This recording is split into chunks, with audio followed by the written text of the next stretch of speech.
এসো তারকিব শিখি এবারত পড়ি। এর আজকে আমরা 11তম পর্ব শুরু করব ইনশাআল্লাহ। এই পর্বে আমরা শিখব যে মুক্তাদা হবে একটি, খবর হবে একাধিক। মুক্তাদা হবে একটি, খবর হবে একাধিক। যেমন আমরা প্রথমে একটা সূত্র বলছিলাম, বাক্য শুরু এসএম দ্বারা মানে মুক্তাদা, অথবা বাক্য শুরু মারেফা দ্বারা মানে কি মুক্তাদা। তাহলে বাক্য শুরু এসএম দ্বারা, আল্লাহ শব্দের এসএম কিনা এসএম যেহেতু, তাহলে আল্লাহ শব্দটা কি মুক্তাদা। এরপরে মারেফা সামিউন শব্দটা নাকেরা, তাহলে মারেফার পরে নাকেরা, মুক্তাদা খবর। আমরা এই তারকিবটা একটু পরে আসতেছি। এরপরে আশ-শাইতানু মারেফা মালউনুন নাকেরা, মারেফার পরে নাকেরা, তাহলে মুক্তাদা খবর। মারেফার আলামত হচ্ছে কি আলিফ লাম, তাহলে এটা মুক্তাদা আর মালউনুন খবর।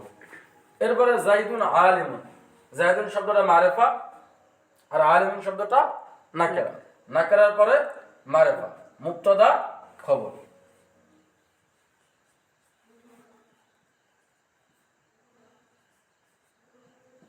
এখন বিষয়টা হচ্ছে এই এতটুকু তারকিব আমরা আগে থেকে জানি, মারেফার পরে নাকেরা, মুক্তাদা খবর। এখন বিষয় হচ্ছে যে আমরা একটা তারকিবের সূত্র পড়ছিলাম, নাকেরার পরে নাকেরা মাউসুফ সিফাত, কিন্তু এখানে নাকেরার পরে নাকেরা মাউসুফ সিফাত হবে না, বরং নাকেরার পরে নাকেরা হবে, এই নাকেরা হবে খবরে আউয়াল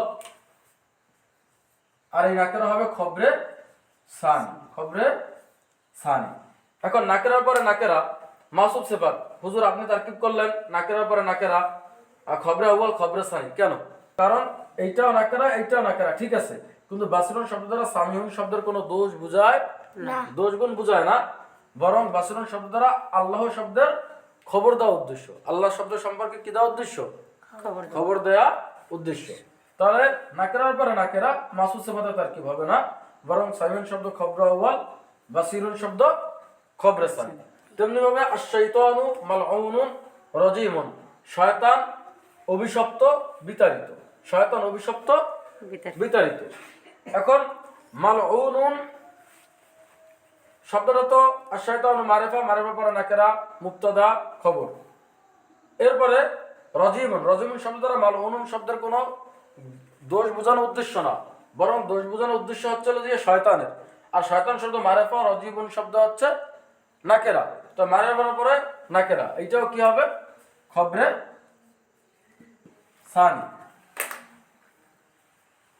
তেমনি ভাবে যাইদুন আলিমুন মুআল্লিমুন, যায়েদ আলেম শিক্ষক, এই মুআল্লিমুন শব্দ দ্বারা আলিমুন শব্দের কোনো দোষগুণ বোঝানো উদ্দেশ্য না, বরং মুআল্লিমুন শব্দের দ্বারা উদ্দেশ্য হচ্ছে যাইদুন শব্দের সম্পর্কে খবর দেওয়া যে যায়েদ শিক্ষক, অর্থাৎ এটাও কি হবে খবরে সানি। তো এখানে নাকেরার পরে নাকেরা মাসুফ সিফাত, মাসুফ সিফাতে তারকিব হবে না, কেন হবে না? কারণ নাকেরার পরে নাকেরা, এই নাকেরা দ্বারা এই আলিমুন শব্দের দোষগুণ বোঝানোর উদ্দেশ্য না।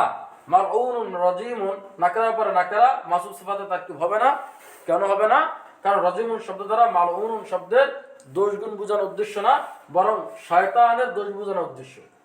এরপরে আল্লাহু সামিউন বাসীরুন, এই সামিউন বাসীরুন নাকেরার পরে নাকেরা মাসুফ সিফাতে তারকিব হবে না, কেন হবে না? কারণ বাসীরুন শব্দ দ্বারা সামিউন শব্দের দোষগুণ বোঝানোর উদ্দেশ্য না, বরং আল্লাহ শব্দের গুণ বোঝানো কি উদ্দেশ্য। একটা মুক্তাদা এর একাধিক খবর হতে পারে, ঠিক কতগুলো খবর হবে এর কোনো সীমা সংখ্যা নাই। যেমন আমি এখানে খবরে আউয়াল খবরে সানি করছি, খবরে সালেস হতে পারে, খবরে রবি হতে পারে, খবরে খমেস হতে পারে। যেমন কথার কথা আল্লাহু সামিউন বাসীরুন, এরপরে আরো একটা শব্দ থাকতো কদিরুন, তাহলে সেটা হচ্ছে খবরে সালেস। রহিমুন, তাহলে সেটা হতো খবরে রবে।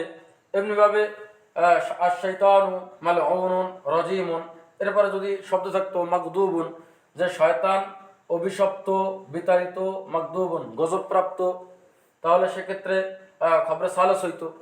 তো এভাবে একটা মুক্তাদায়ের একাধিক খবর হতে পারে, ঠিক কতগুলো খবর হতে পারে এর কোনো নির্দিষ্ট কোনো সীমা সংখ্যা নাই। আর এটা বোঝার কায়দা কি, যে নাকেরার পরে নাকেরা ঠিকই থাকবে, কিন্তু এই নাকেরার সম্পর্ক থাকবে সেই পূর্ববর্তী মুক্তাদায়ের সাথে বা মারেফার সাথে।